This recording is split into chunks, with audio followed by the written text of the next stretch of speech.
Good Wednesday morning. I am kind of in a whirlwind right now. I don't even know what day it is because well, I do. But we just got back from North Carolina. We did well, actually, I dropped my kids off with my mom for about 3 weeks. And that's the first time we've been without the kids for more than like a night or two, both of us, anyways.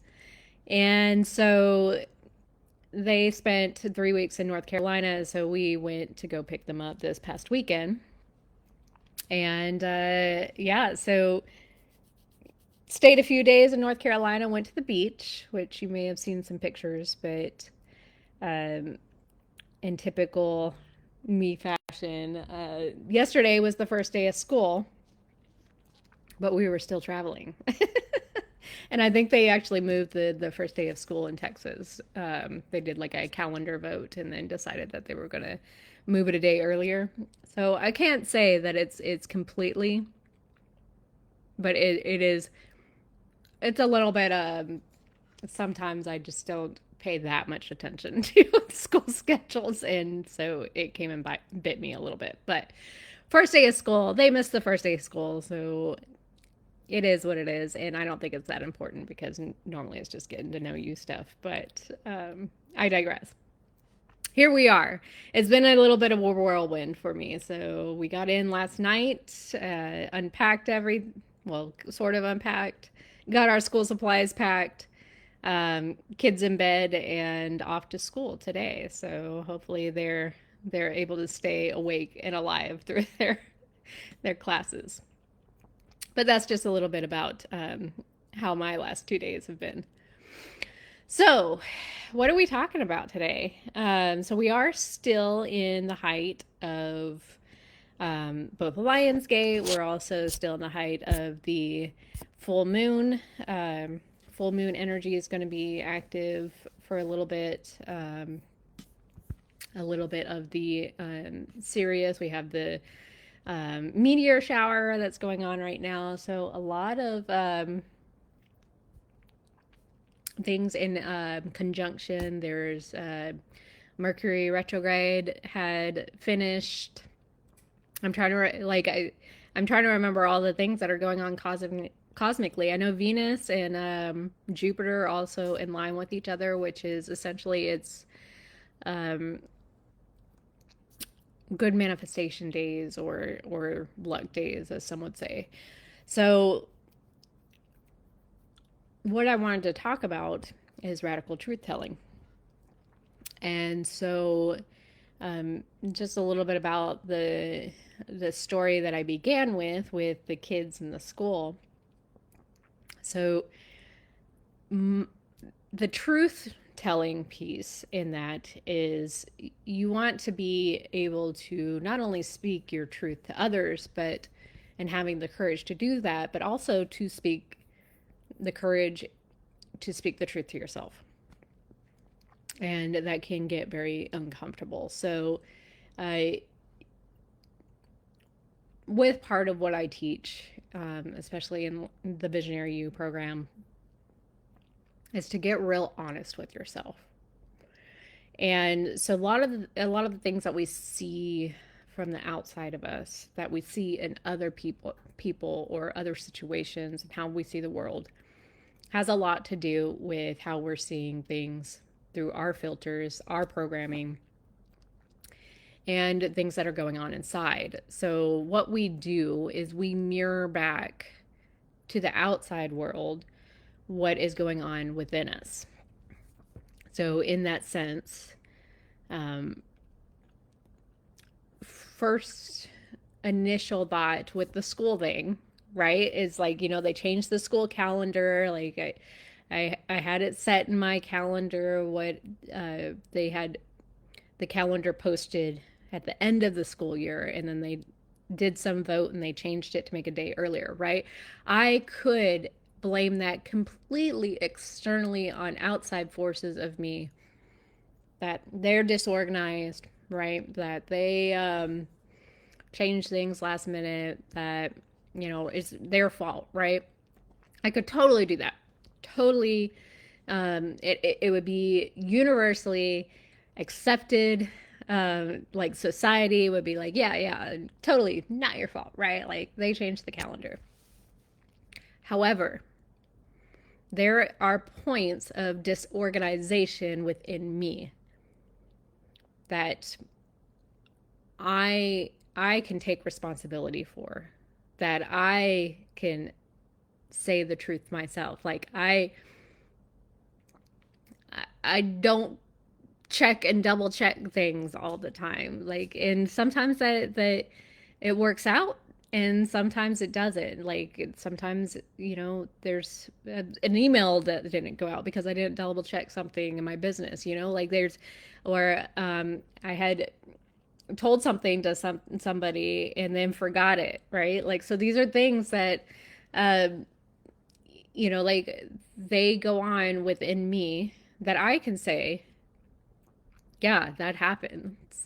And I will project it out into the world. And what's interesting is the things that you judge, for the most part, the things that you're judging from that are going on in the outside world are things that don't really feel good to you about yourself, right?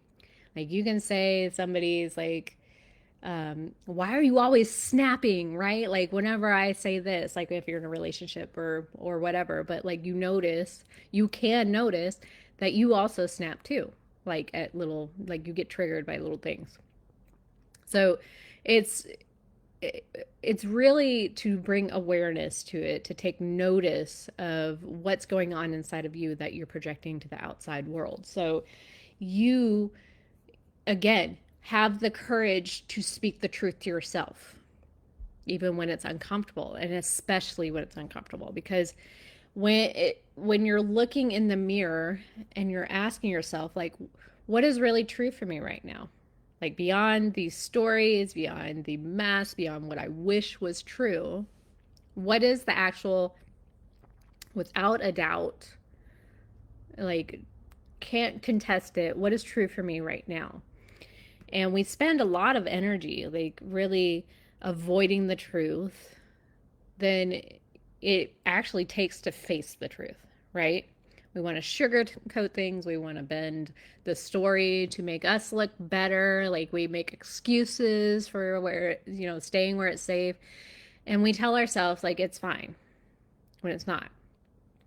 So this is essentially, we're clinging to old versions of ourselves because admitting that they're expired, like we've we've created this entire ego and identity based off of like everything we've lived up until this point.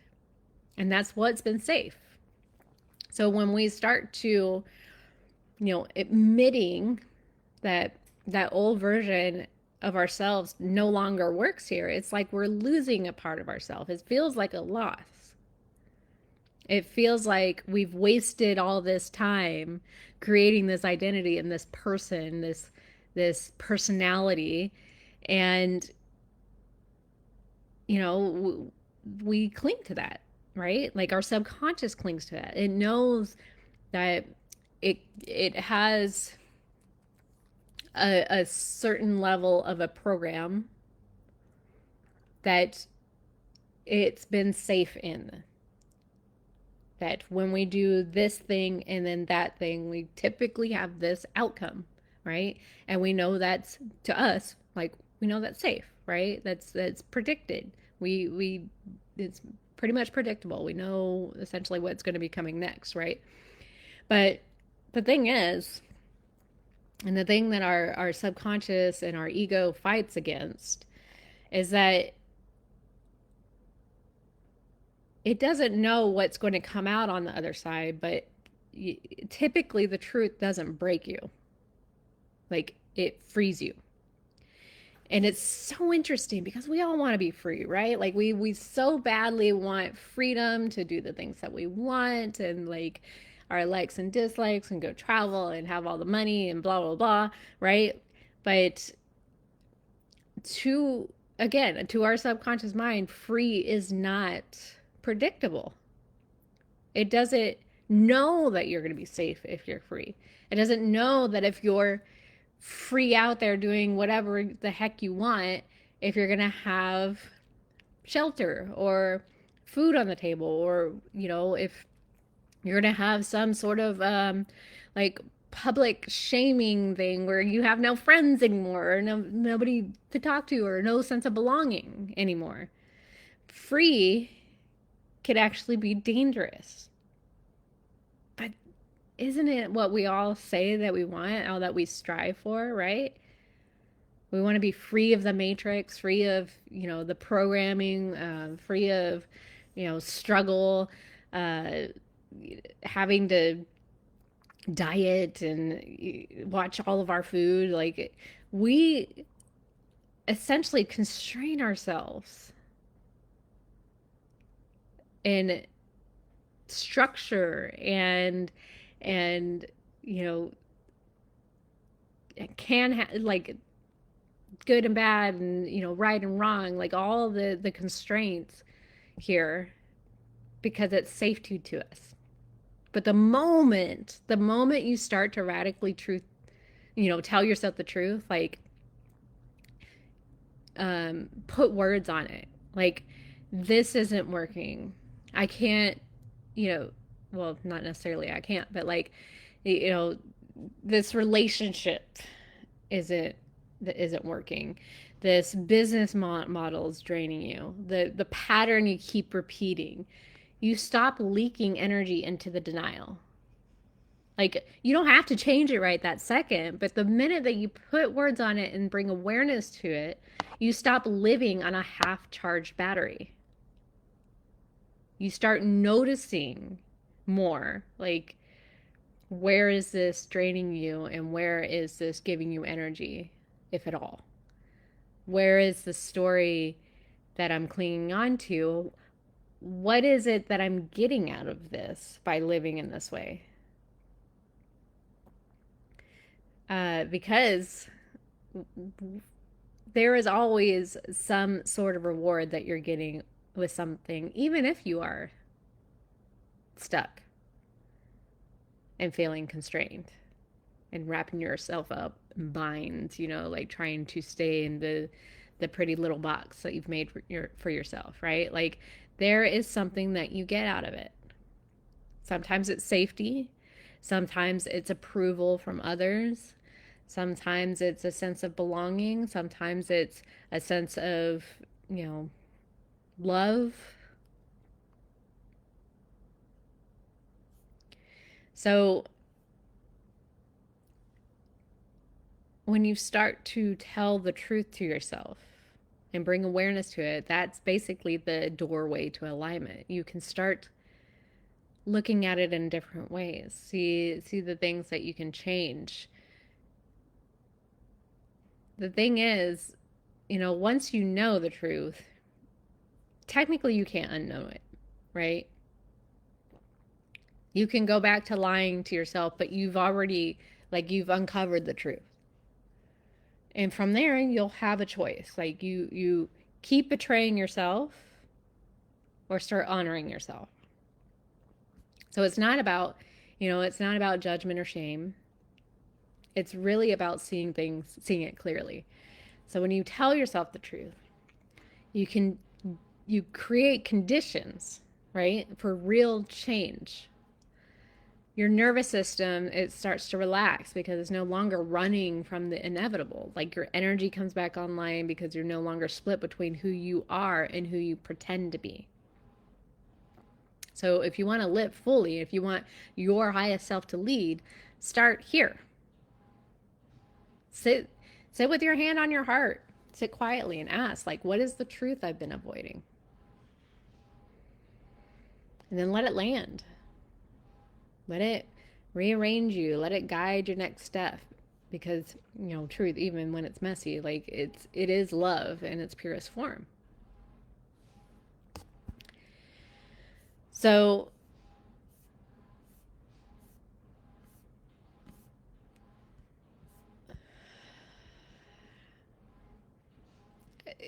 this is kind of a big thing right now because, again, with all the stuff going on cosmically, like, we're kind of we're holding up the mirrors to ourselves right now, and we're starting to dissolve the ego and dissolve the conditioning. So, uh, you know, ego it, for sure wants to look good to others, especially like you it masks, it hides under routines and distractions and social conditioning.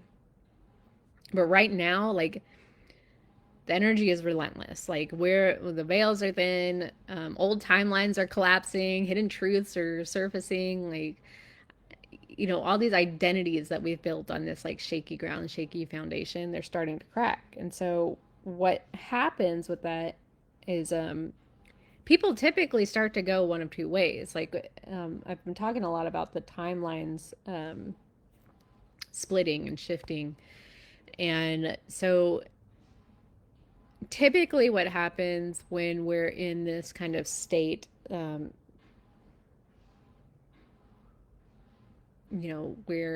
things start to fall away and dissolve, is, so as I was saying, like, subconscious mind doesn't know if it's safe. It's built this identity based off of all these things. So either your ego is going to double down, like it's going to cling really hard to old stories and defend all of your false identities and lash out at anything that feels threatening.